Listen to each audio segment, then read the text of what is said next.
하나님께서 주시는 말씀 창세기에서 보도록 하겠습니다. 창세기 6장 1절에서 8절까지 봅니다. 창세기 6장 1절에서 8절까지 보겠습니다. 하나님의 말씀이 다음과 같습니다. 사람이 땅 위에 번성하기 시작할 때 그들에게서 딸들이 나니 하나님의 아들들이 사람의 딸들의 아름다움을 보고 자기들이 좋아하는 모든 여자를 아내로 삼는지라. 여호와께서 이르시되 나의 영이 영원히 사람과 함께하지 아니하리니 이는 그들이 육신이 됨이라. 그러나 그들의 날은 120년이 되리라 하시니라. 당시의 땅에는 네피림이 있었고 그 후에도 하나님의 아들들이 사람의 딸들에게로 들어와 자식을 낳았으니 그들은 용사라 고대 명성이 있는 사람들이었다. 여호와께서 사람의 죄악이 세상에 가득함과 그의 마음으로 생각하는 모든 계획이 항상 악할 뿐임을 보시고 땅 위에 사람 지으셨음을 한탄하사 마음에 근심하시고 이르시되 내가 창조한 사람을 내가 지면에서 쓸어버리되 사람으로부터 가축과 기는 것과 공중의 새까지 그리하리니 이는 내가 그것들을 지었음을 한탄함이니라 하시니라. 그러나 노아는 여호와께 은혜를 입었더라. 아멘.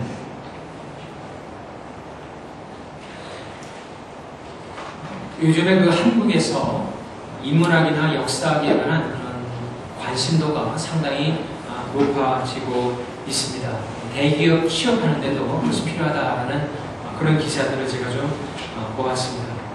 거기에 대한 이 관심도가 높아지는 것은 우리가 어떤 사물이나 어떤 사회적인 구조, 특별히 사람에 관해서 생각을 할 적에 근본적인 것부터 시간이 걸리더라도 좀 이해를 해야지 왜 사람이 그렇게 행동하며 그러니까 사회가 왜 그런 구조를 가지고 있는지를 이해할 수 있기 때문에 인문학과 또 이 역사학에 사람들이 많은 관심을 가지게 되는 것입니다.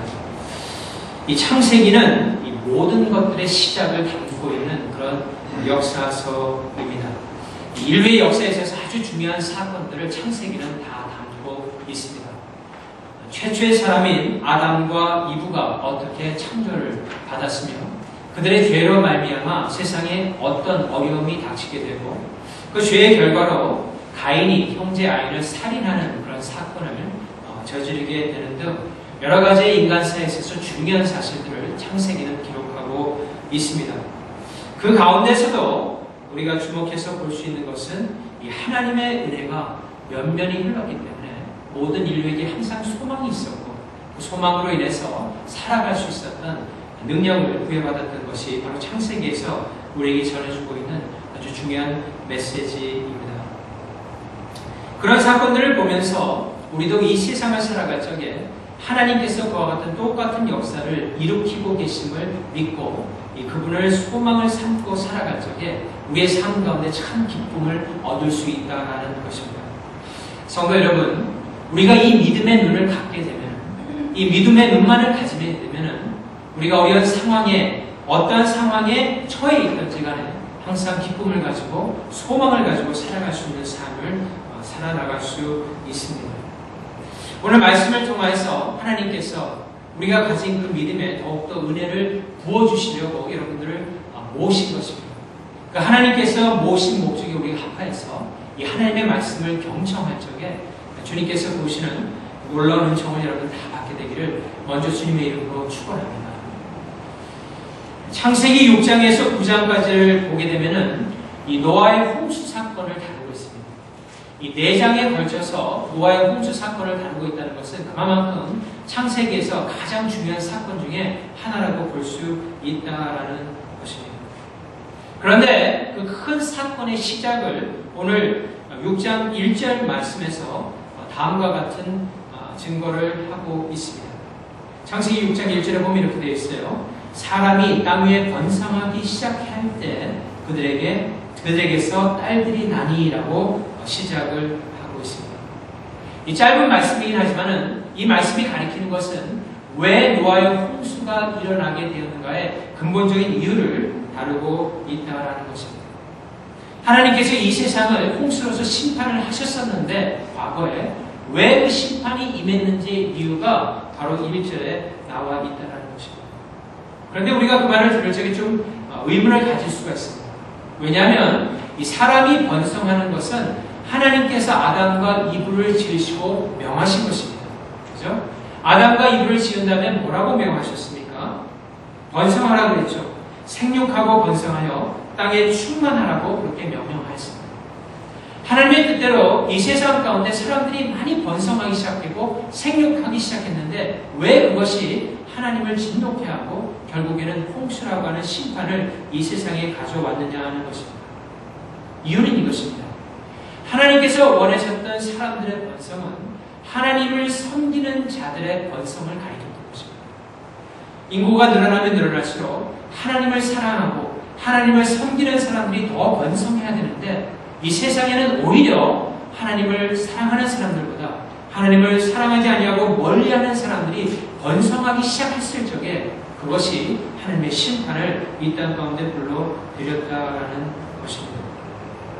그러므로 이 하나님과 점점 더 멀어지는 번영은 결코 참다운 복이 될 수 없다라는 것입니다. 오히려 그런 번성과 번영은 종국에 가서는 하나님의 심판을 부르게 되어 있다는 사실입니다. 여러분 다 아시겠지만 우리가 살고 있는 이 세상은 앞으로 더 발전할 것입니다. 그것이 사람을 몰입해 하기 때문에 그렇게 갈 수밖에 없습니다. 치닫는 것이죠. 그 속도가 점점 가속될 것을 우리는 다 알고 있습니다. 그래서 요즘 젊은 세대들 가운데 많은 스트레스로 고민하는 것이 다른 이유가 아니라 이 발전의 속도가 너무나 빨라지기 때문에 그것을 캐치업하지 못하는 사람은 상당한 스트레스를 받게 되어 있습니다. 우리가 사회가 발전함에 따라서 발전, 문명의 이 길을 잘 이용하는 것이 하나님의 뜻인 것을 알고 있습니다.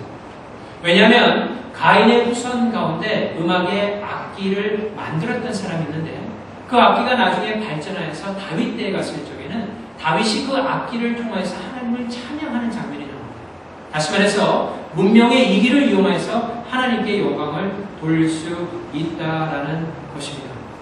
하지만 우리가 절대로 간과해야 되지 않을 것은 그렇게 발전하는 사회 가운데서 우리의 믿음의 눈이 흐려져서는 아니 된다는 것입니다. 우리의 믿음이 점점 쇠약된다라면 그것은 무엇인가 심각한 문제가 우리에게 있다는 것입니다. 왜냐하면 믿음을 잃게 되면 모든 것을 잃게 되기 때문에 그렇습니다. 노아는 죄로 간영한 그 세상 가운데서 하나님의 은혜를 받고 믿음의 눈을 가졌던 사람입니다. 그래서 보이지 않는 하나님을 믿었고 그분의 말씀에 의해서 방주를 120년 동안 지었던 참으로 대단한 그런 믿음의 용장입니다. 그런데 노아가 살았던 시대에 많은 사람들, 거의 대부분의 사람들은 이 믿음의 눈이 막혀 있었습니다. 그래서 노아를 조롱했고 하나님을 믿지 않았다라는 것입니다. 그래서 결국은 그와 같은 번영과 번성이 하나님의 진노를 쓰게 되고 이 땅 가운데 하나님의 심판이 임하게 될 것입니다. 그들이 범했던 그런 죄악들이 이 창세기 6장 1절에서 2절에 보면 아주 자세하게 나와 있습니다. 다시 한번 보겠습니다. 창세기 6장 1절에서 2절을 보면 이렇게 되어 있어요. 사람이 땅 위에 번성하기 시작할 때 그들에게서 딸들이 나니 하나님의 아들들이 사람의 딸들의 아름다움을 보고 자기들이 좋아하는 모든 여자를 아내로 삼으니라 라고 되어 있습니다. 여러분 성경을 읽을 적에 잘 이해가 가지 않는 부분들이 있을 것입니다. 신약을 봐도 구약을 봐도 어떤 구절은 상당히 이해하기가 힘든 부분이 있습니다. 창세기에서 사실은 이 부분이 가장 이해하기가 난해한 부분입니다. 그래서 여러 가지 많은 의견이 있기 때문에 우리가 그것을 좀 자세하게 알 필요가 있어요. 주로 세 가지로 이 부분을 이렇게 해석을 합니다.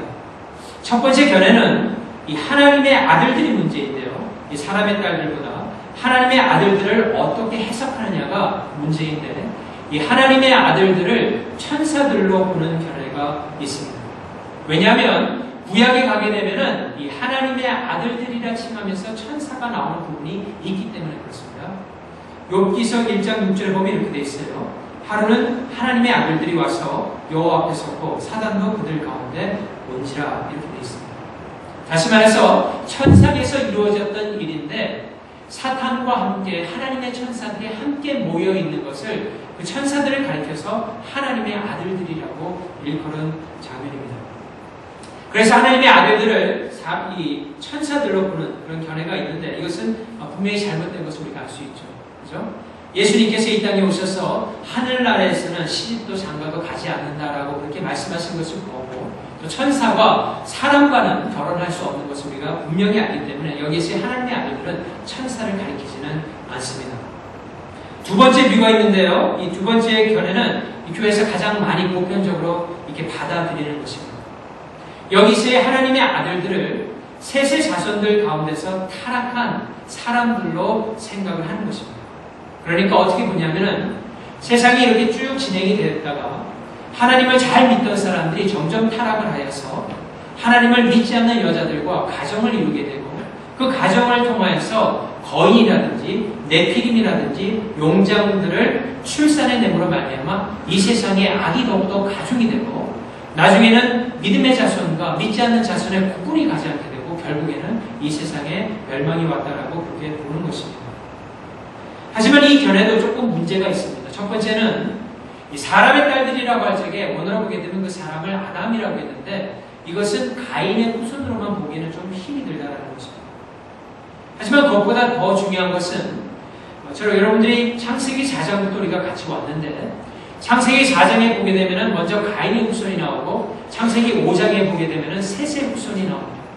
이게 하나님께서 제가 늘 말씀드리지만은 하나님께서 성경 말씀을 구성하시는 것을 잘 보면은 하나님께서 어떤 마음을 가지고 계신가를 우리가 잘 알 수 있는데 이 하나님의 마음 속에서 나온 생각이 바로 성경 말씀인데요. 거기에 보게 되면은 하나님께서 말씀을 이렇게 전하시는 방법은 세상에서 악한 사람들의 증가하는 것을 나타내면서 그 가운데서도 하나님께서는 믿음의 자손들의 계보를 계속해서 이어가심으로 그들로 말미암아 하나님의 나라를 이어가는 모습을 연속적으로 보여주십니다. 그래서 창세기뿐만 아니라 신약에 가서 예수님의 계보를 보더라도 알 수 있고 나중에 느헤미야와 함께 바벨론에서 에스라와 함께 바벨론에서 들어왔던 사람들의 계보를 보더라도 분명히 나타나는 것입니다. 다시 말한다면 하나님께서 셋의 자손을 통하여서 말씀하시는 것은 하나님의 백성의 면면이 이어가는 믿음의 후손들을 가리키는데 그 후손들이 갑자기 없어져서 세상의 딸들과 결혼하면서 온통 믿음이 없는 사람들로 가득 찬다라고 생각하는 것은 보기가 힘들다라는 것입니다. 그렇기 때문에 마지막으로 우리가 이 본문을 성경적으로 봤을 적에 가장 옳은 견해가 되는 것은 이 하나님의 아들들을 세상의 왕들로 보는 것입니다. 이전에 나오는 하나님의 아들들을 세상의 왕들로 보게 되면 우리가 전체적인 문맥을 맞출 수가 있어요. 특별히 그 하나님의 아들들을 원어적으로 보게 되면 하나님을 엘로힘이라는 단어를 썼는데 이 엘로힘이라는 단어는 하나님을 가리키기도 하지만 그들이 섬겼던 우상의 신들을 지목할 적에도 신을 엘로힘으로 보기도 했습니다. 그래서 전체적인 걸 제가 종합하면 이렇게 볼 수가 있습니다. 그 하나님의 아들들이라고 지칭하는 것은 스스로를 세상의 왕들이 신의 아들로 높이는 그런 말이라고 생각을 하면 됩니다. 다시 말하면 하나님의 정말 아들들이어서 아들들이 아니라 스스로를 높여서 마치 신의 아들인 것처럼 스스로가 자칭하게 되고 세상에 있는 많은 여인들의 외모를 보고 자신의 육신의 정욕을 채우는 그런 모습으로 보면 아주 전체적으로 이 문맥이 맞게 된다는 것입니다. 사실 그와 같은 현상은 현 세상 가운데서도 많이 일어나고 있는 것을 우리가 주목할 수 있습니다. 여러분 그 때때로 미국에 유명했던 그 정치가들이 스캔들에 휘말려서 이 사회에 여러 가지 문제들을 일으키는 것을 볼 수 있습니다. 과거에 어떤 대통령도 그랬고 또 정치였던 에드워드 같은 사람들도 그랬습니다. 근데 그런 사람들이 그런 실수를 범한 다음에 나중에 조금 정신을 차리고 가정으로 돌아와서 좀 카매진 다음에 이렇게 인터뷰를 하면은 그 인터뷰하는 장면에서 어김없이 나오는 말들이 이런 말들입니다. 뭐냐면은 사회에서 어느 정도 지위가 올라가게 되면 그 지위가 점점 높아지면 높아질수록 사실 사람이 법 아래에 있는 것이 아니라 법 위에 존재하는 사람으로 점점 변해가는 모습을 느꼈다는 것입니다. 다시 말한다면 자신이 하는 말과 자신이 행동하는 것들이 마치 법처럼 되어서 정당화할 수 있는 그런 위치로 자신이 가고 있던 것을 느꼈다는 것입니다. 그런 상태가 되다 보면은 도덕적으로 하지 말아야 될 일을 하고도 그것이 당연한 것처럼 여겨져서 마치 자신이 신인 것처럼 하나님인 것처럼 느껴지는 그런 삶이 자기에게 이렇게 나타난다라는 고백을 하는 것입니다. 마치 그런 현상이 그 당시에 있었던 왕들에게 있었던 현상입니다. 그래서 시편 88편 말씀을 보면은 다음과 같은 말씀이 있습니다. 우리 시편 82편 한번 찾아보겠습니다. 88편이 아니라 82편 6절에서 8절 말씀까지 한번 보도록 하겠습니다. 시편 82편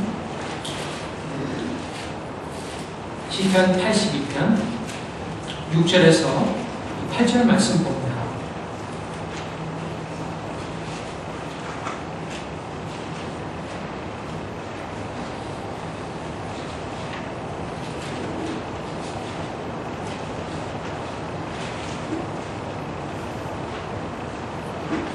제가 조금 이 타이머가 82편 6절에서 8절 말씀 이렇게 되어 있습니다.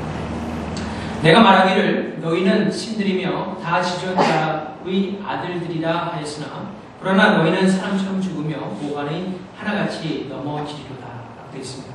거기에 보면은 너희는 신들이며 다 지존자들이 아들들이라 하였으나 라고 되어 있는데 그것은 바로 이 세상의 왕들이 스스로를 이끌어서 그렇게 나타낸 말이라는 것입니다. 그들은 지존자, 다시 말해서 하나님의 아들들이라고 이렇게 지칭을 했지만은 사실 끝에 가서는 하나님의 심판을 받아 멸망하는 자리까지 간다라는 것입니다. 세상의 왕들의 생각이 그와 같았다는 것이죠. 그런데 거기에서 한 가지 우리가 주목할 것은 그들이 사람의 딸들을 보고 아내를 삼기 시작했는데 그 아내를 삼았던 기준이 무엇이냐는 것입니다. 그것은 다름 아닌 외적인 아름다움이었습니다. 외모였습니다. 다시 말해서 이 사람들이 많은 여자들을 아내로 삼기 시작했는데 그 아내로 삼기 시작한 기준이 외모였다는 것입니다.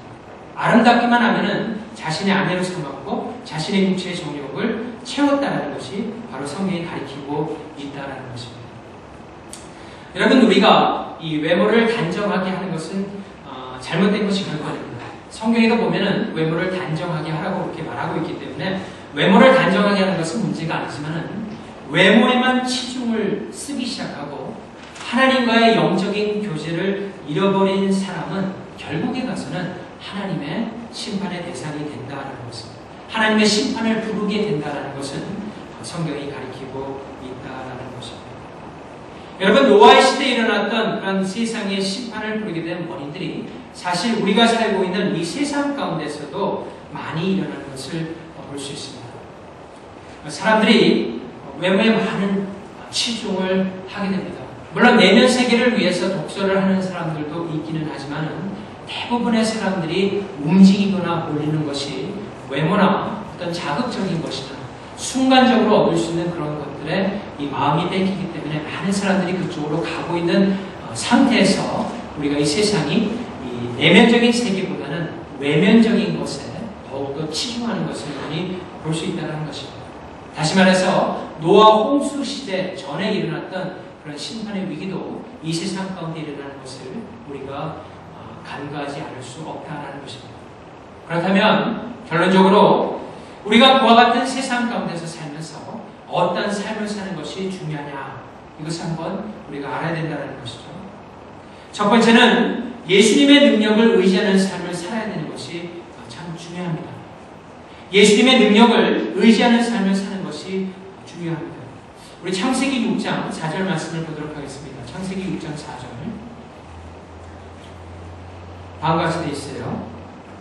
당시의 땅에는 네피림이 있었고 그 후에도 하나님의 아들들이 사람의 딸들에게로 들어와 자식을 낳았으니 그들은 용사라 고대 명성이 있는 사람들이었더라라고 되어 있습니다.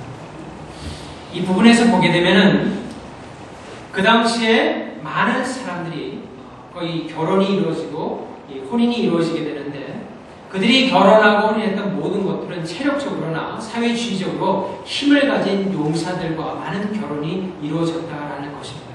다시 말한다면 많은 사람들이 자신의 육신적인 힘만을 의지하고자 했지 하나님을 의지하지 않았던 것입니다. 하지만 여러분들이 예수님께서 이 땅에 오셔서 우리에게 보여주신 모습을 본다면은 예수님은 외모적으로 봤을 적에는 참으로 이렇게 세상에 자랑할 만한 것이 없는 분이 바로 예수님이셨습니다. 고대의 영웅들과 비교를 한다 하더라도 예수님의 그 외모는 왜소하기 그지없는 그런 모습이었다라는 것입니다. 하지만 우리가 분명히 아는 것은 진정한 용사여 진정한 영웅은 예수님이라는 것입니다. 여러분, 예수님께서 행하셨던 기적은 그 누구도 행할 수 없었던 엄청난 기적이었다는 것입니다. 예수님께서는 많은 병든 자를 낫게 하시고 더 나아가서는 죽었던 나사로를 일으키시는 놀라운 능력을 하신 분이 바로 예수님이셨다라는 것입니다. 하나님의 능력을 이 땅 가운데서 행하셨다라는 것이죠. 우리가 어떤 상황에서든지 이와 같은 능력을 행하실 수 있는 예수님을 의지하기 시작한다면 이 세상 가운데서 큰 마음의 평안을 가질 수 있다는 것입니다. 우리가 이 세상에 줄 수 있는 많은 평안한 것들을 어느 정도 가지게 되면 어느 정도 한계에 대해서는 평안을 유지할 수 있습니다. 하지만 그것이 항상 끝에 가서는 우리에게서 참된 평안을 주지 못하는 것을 우리는 잘 알고 있습니다. 오직 예수님만을 철저히 의지할 적에 참으로 용사 되시고 참으로 능력자 되신 예수님만을 의지할 적에 거기에서 참된 평화를 우리가 얻을 수 있다는 것입니다. 그렇다면 여러분 생각에 그럼 눈에 보이지 않는 예수님을 우리가 어떻게 의지할 수 있습니까? 라고 그렇게 물으실 수 있을 것입니다. 바로 시작할 수 있는 것이 하나님의 말씀을 묵상하는 것입니다. 여러분들 올해 우리가 시편 23편을 같이 좀 외우기를 우리가 같이 이렇게 마음을 먹었습니다. 여러분 지금 외우고 있는 분도 계시고 아마 외워서 묵상하는 분들도 계실 것입니다. 아주 간단한 방법이 이런 것이에요. 여러분들이 아침에 일어나기 위해서 바쁘게 움직여야 되지 않습니까? 그 전에 침대에 누우실 적에 한 5분 정도 10분 이렇게 눈 뜨고 난 다음에 시편 23편의 말씀을 한번 외워보시기 바랍니다. 외우다 보면 어떤 토시가 조금 생각이 안 날 때도 있어요. 그럴 때 다시 성경을 보고 그 부분을 외우면서 자꾸 암기하게 노력해 보시기 바랍니다. 그리고 주무시기 전에 한 5분에서 10분 정도 다시 시편 23편의 말씀을 좀 억지로라도 꺼내서 한번 외워보시기 바랍니다. 그리고 그 시편 23편에 나타나고 있는 하나님의 역사가 우리의 삶 가운데 반드시 일어날 것을 믿음으로 가지면서 또 하루를 시작하고 하루를 마쳐보시기 바랍니다. 여러분 이런 반복된 생활을 하다 보면은 말씀에 의지하는 삶이 무엇인가를 깨닫게 되고 그것이 곧 예수님을 의지하는 삶으로 발전할 수 있다는 것입니다. 이렇게 예수님을 의지해 나가는 것입니다. 하나님의 말씀을 의지해 나가는 것입니다. 그러다 보면은 주님께서 주시는 놀라운 평화가 여러분의 삶 가운데 넘칠 수 있다는 것입니다. 두 번째로 한 가지 더 마지막으로는 예수님을 자랑하시길 바랍니다. 예수님을 여러분의 마음을 다해서 자랑하는 삶을 살기를 바랍니다. 지혜의 왕이었던 솔로몬은 세상에서 부와 명예와 군사적인 힘까지 소유했던 상당한 왕이었습니다. 이 세상에 사람이 가질 수 있는 모든 것들은 가졌던 사람입니다. 물론 하나님까지 포함해서 가장 부유하게 살고 가장 능력 있게 살았던 사람이 솔로몬이었습니다. 그런데 그가 처음에도 그렇지만은 훗날에 가서 하나님의 큰 은혜를 깨닫게 됩니다. 그리고 자신의 모든 인생을 돌아보면서 결론적으로 하는 말이 있습니다. 내가 인생에 있어서 모든 결론을 내렸는데 그 결론을 전도서에서 다음과 같이 증거를 하고 있습니다. 전도서 12장 13절에서 14절에 보면 이렇게 되어 있어요. 일의 결국을 다 들었으니 하나님을 경외하고 그의 명령을 지킬지어다. 이것이 모든 사람의 본분입니다. 하나님은 모든 행위와 모든 은밀한 일을 선악간에 심판하시리라. 무엇입니까? 하나님을 경외하고 순종하는 것이 하나님을 왕으로 삼고 사는 것이 우리 인생에 있어서 가장 큰 행복이라는 것을 말해주고 있는 것입니다. 또한 우리가 여러 가지 이해가 가지 않는 날이 일이더라도 하나님께서 선악간에 나중에는 반드시 심판할 것을 믿기 때문에 하나님께 모든 것을 맡기고 주님을 경외하며 주님의 말씀에 순종하는 삶이 우리 인생에 있어서 가장 큰 본분이라는 것입니다. 제가 어제 새벽 기도를 하면서 우리 성도님들하고 같이 좀 나누긴 했지만 이 좋은 예에서 여러분들과도 함께 좀 나누기를 원합니다. 우리가 이 세상에 살아가면서 자연의 법칙을 순응하지 않으면 살 수 없습니다. 그죠? 높은 곳에 올라가면 조심해야 됩니다. 높은 곳에서 뛰어내리면 죽습니다. 우리 그거 다 알고 있어요. 왜냐하면 그것이 자연의 법칙이기 때문에 그렇습니다. 이 자연의 법칙과 같이 사람이 인생을 참으로 행복하게 영육간에 강건하게 살기 위해서는 영적으로 하나님과 교제를 나누며 순종하는 삶이 그 인생에 있어서 가장 행복한 삶인 것을 하나님께서 우리에게 가르쳐주고 계시다는 것입니다. 하나님은 이 세상을 지으시고 그 능력을 우리에게 많이 보이신 분이십니다. 하나님이 지으신 이 세상을 잠깐만 생각하면은 우리가 그 하나님의 능력이 얼마나 놀라운 걸 생각할 수 있어요. 여러분, 우리가 살고 있는 지구만 하더라도 그렇지 않습니까? 지구가 자전을 하면서 1년에 한 번씩 태양 주변을 갖다가 공전을 합니다. 자전 속도는 차치하더라도 이 공전을 1년 동안에 태양 주변을 돌기 위해서 지구가 얼마나 빨리 움직여야 되냐면은 초속으로 27km를 가야 됩니다. 이것은 총알 속도의 30배예요. 그러니까 우리가 가만히 있는 것 같으지만 이 지구 전체가 엄청난 속도로 움직여야지 1년을 걸려서 태양의 주변을 돌 수 있다는 것입니다. 이게 가능한 일입니까? 하나님만이 그것을 가능하게 한다는 것입니다. 우리가 그 하나님의 능력을 잠깐 좀 생각할 적에 그렇게 능력자 되신 분 앞에서 우리가 그 말씀에 순응하는 것은 너무나 당연하다라는 것입니다. 그것이 너무나 기쁜 일이라는 것입니다. 근데 그 능력을 우리를 악을 행하도록 이렇게 만드시는 것이 아니라 우리를 선한 길로 인도하시기 위해서 그 모든 능력을 우리에게 쏟아부으시기 때문에 그 하나님을 한번 생각한다면 주님의 말씀에 순응하고 순종하는 것이 우리 인간으로서 얼마나 행복한 일인 것을 좀 깨달을 수 있게 된다는 것입니다. 우리가 그 하나님을 알면서 이 하나님을 좀 자랑하고 싶은 마음이 생겨나야 된다는 것입니다. 하나님의 백성으로 살아가며 내가 하나님의 백성이라는 좀 자부심이 조금은 있어야 된다는 것입니다. 그것이 자랑하는 것입니다. 여러분, 사람은 누구나 자랑하고 싶은 것이 있어요. 그것이 소유가 됐건 또 무엇이 됐건 무엇이 있어요. 자신이 가지고 있는 능력이 되었고. 근데 그 자랑은 소유나 이런 것도 괜찮아요. 자랑할 수 있어요. 근데 그것은 결국은 끝이 있는 거기 때문에 그 자랑은 험한 것입니다. 하지만 우리가 예수님을 더욱더 깊이 알고 그분을 자랑하기 시작할 적에는 그 자랑을 통해서 우리의 심령도 강건해지고 주변에 복음을 전할 수 있는 놀라운 축복의 통로 역할을 감당할 수 있다는 것입니다. 이 자랑을 하는 것은 간단한 것입니다. 예수 그리스도를 가장 귀하게 여기기 시작하면 예수님에 대한 자랑이 우리에게 자연스럽게 나오게 되는 것입니다. 그러니까 내가 인생을 놓고 집에서든지 차를 타고 가든지 어디든지 곰곰이 생각하면서 내가 지금 가장 귀하게 여기는 것이 무엇인가 한번 좀 생각할 수 있어야 된다는 것입니다. 내가 정말 무엇을 가장 귀하게 여기면서 내가 살아가고 있는가? 그것이 예수님이 아닐 적에는 그것을 예수님으로 바꾸고 일단 예수님으로 바꿔줘서 예수님이 가장 귀한 분이면은 그것에 자꾸 집중하다 보면은 그분을 자랑할 수 있는 재료들이 우리의 삶 가운데서 자꾸 나오게 된다는 것입니다. 그런 삶을 살 적에 우리는 세상이 점점 더 외모지향적이고 눈으로 보는 것만을 믿는 그런 세상 가운데서 보이지 않는 하나님, 보이지 않는 하나님의 영적인 세계를 더욱더 깨닫고 그것을 자랑하면서 살아갈 수 있는 참된 주님의 백성의 삶을 살아갈 수 있다는 것입니다. 그런 사람의 이야기가 바로 성경에 나와 있는 많은 사람들의 이야기입니다. 그 중에 대표적인 사람이 사도 바울이에요. 그런 다메섹을 가다가 예수님을 만났습니다. 부활하신 예수님을 만났어요. 그리고 나서 그의 삶을 완전히 변했습니다.